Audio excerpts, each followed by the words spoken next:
What's up, everybody? Thank you for tuning in to another episode of the CPA Zone, the podcast where we discuss tax strategies and accounting tips for entrepreneurs and real estate investors. My name is Ryan Pulis, and our company, the Pulis Group, offers tax planning and advisory services for entrepreneurs like you. Whether it's bookkeeping, tax planning, or CFO services that you're looking for, we've got you covered.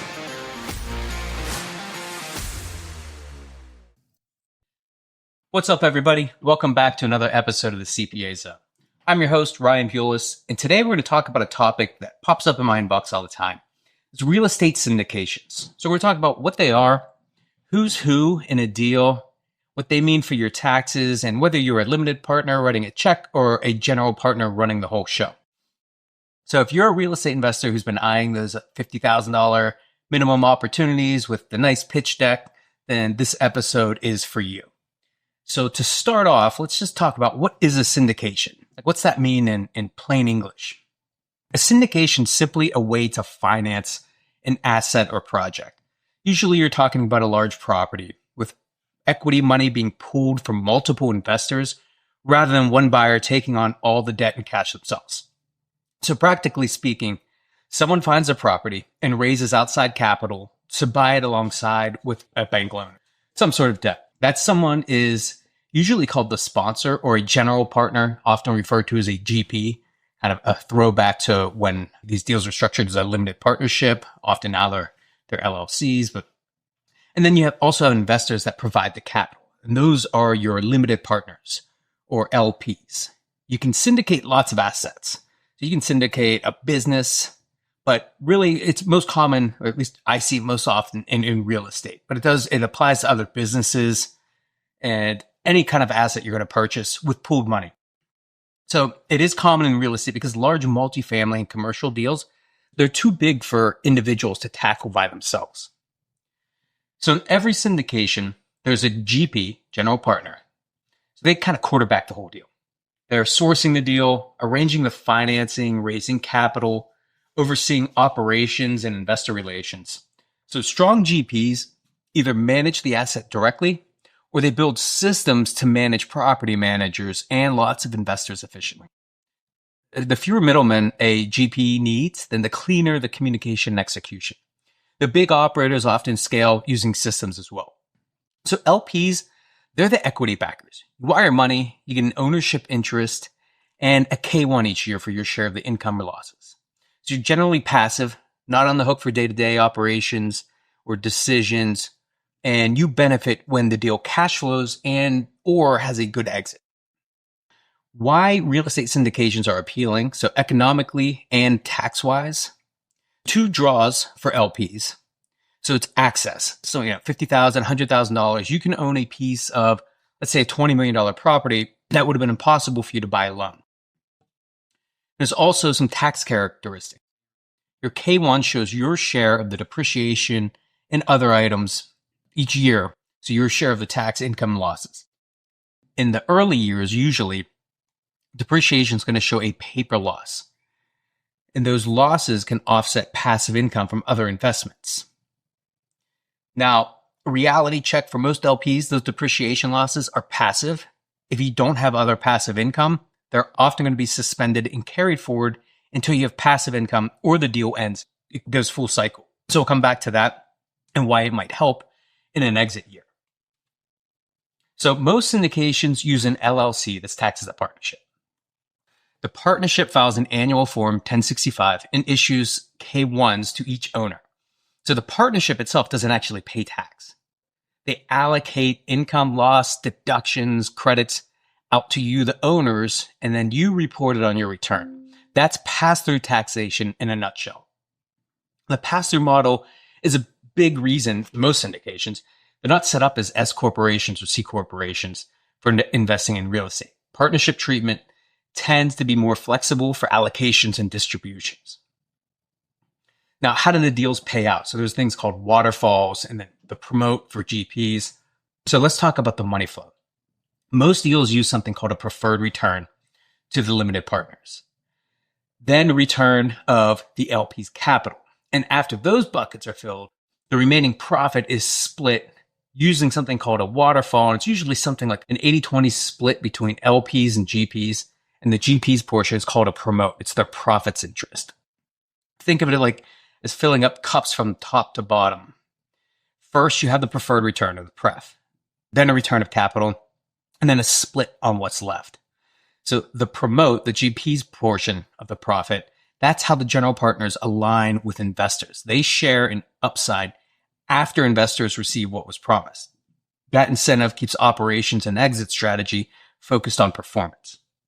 So, for example, let's say a deal sells, and after paying off the debt, you've got a bunch of cash in the bank. You pay the accrued preferred return first, then return the LP's capital. Now you split what remains according to the waterfall. Maybe that's 80% to the limited partners and 20% to the GP. Maybe it's the inverse. It really depends on the structure. This can vary significantly from deal to deal. So make sure you read the documents every time. Now, let's talk a bit about how GPs get paid beyond the promote, their share of the profits. They're not doing this for free. So common types of compensation are different fees. So there's often an acquisition fee at closing for sourcing and closing the deal, and an asset management fee for ongoing oversight. And then you have the promote, or the profits interest, through the waterfall that we just talked about. And the exact fee schedule, it's going to vary sponsor to sponsor. It has to be disclosed to investors. Now here's a tax angle for the GPs. So routine fees, acquisition fees, asset management, those are generally ordinary income. Distributions from a partnership are typically non-taxable returns of capital. To the extent you have basis, amounts in excess of basis are treated as capital gain, which is more favorable. That's why many GPs prefer a promote rather than fees. The promote is treated like a taxable or a capital gain. So let's talk a bit about basis, capital accounts, and the phantom income boogeyman that people talk about. This is what surprises most people, is at exit, the capital accounts and phantom income. So your capital account tracks your tax basis in the partnership. It goes up with contributions and allocated taxable income, down with distribution and allocated losses like depreciation. At the end of the syndication, everyone's capital account must end at zero. If you receive more in cash than your basis supports, you'll recognize income to true up. That's the phantom income investors often complain about. So it's got to true things up and get you back to zero. It doesn't always line up with cash distributions in that year, which is what surprises a lot of people. Although also throughout the deal, the taxable income doesn't always match cash flow.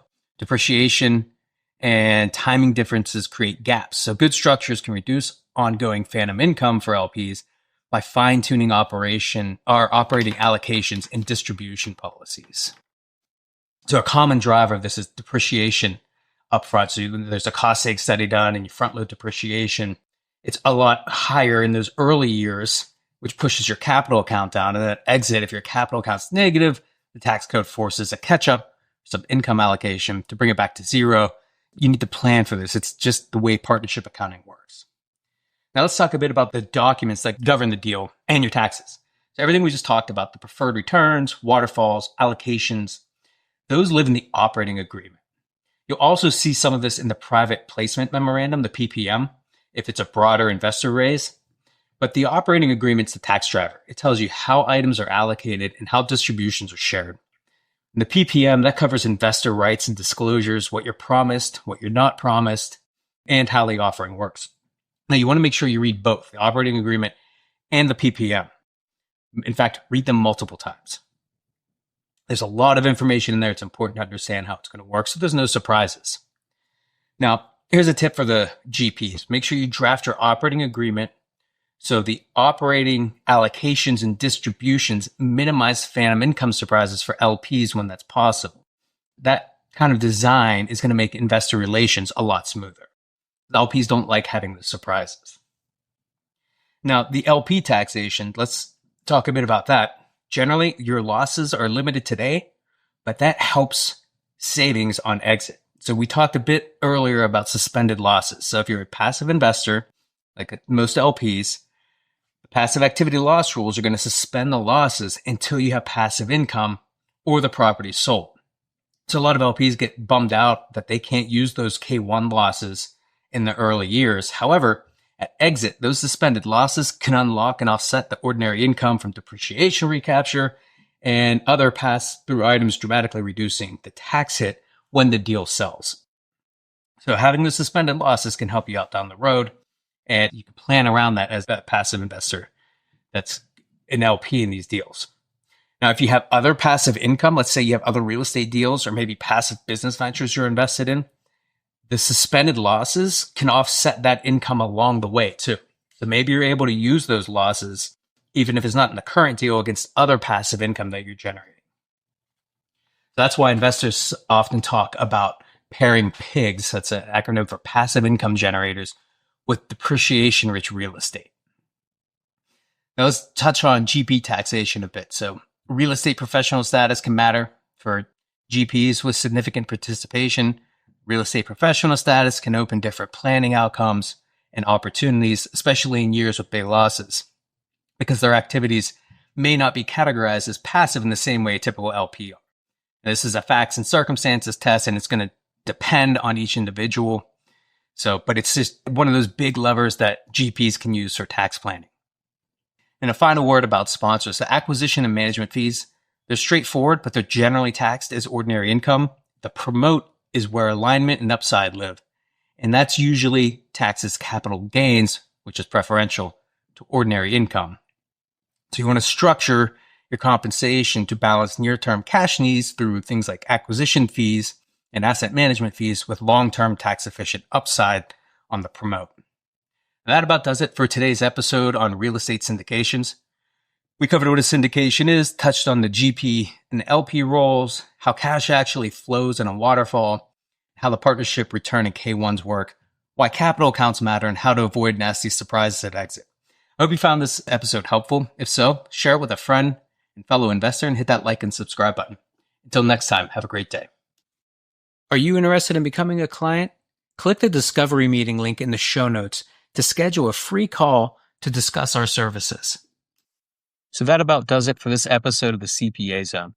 Thanks for listening, and I hope you found something valuable that you can take away. We are taking on new clients, and if you'd like to work with us, then go to our website and fill out the client intake form on our contact page. This can be found at thepulisgroup.com/contact. That's ThePulicegroup.com/contact.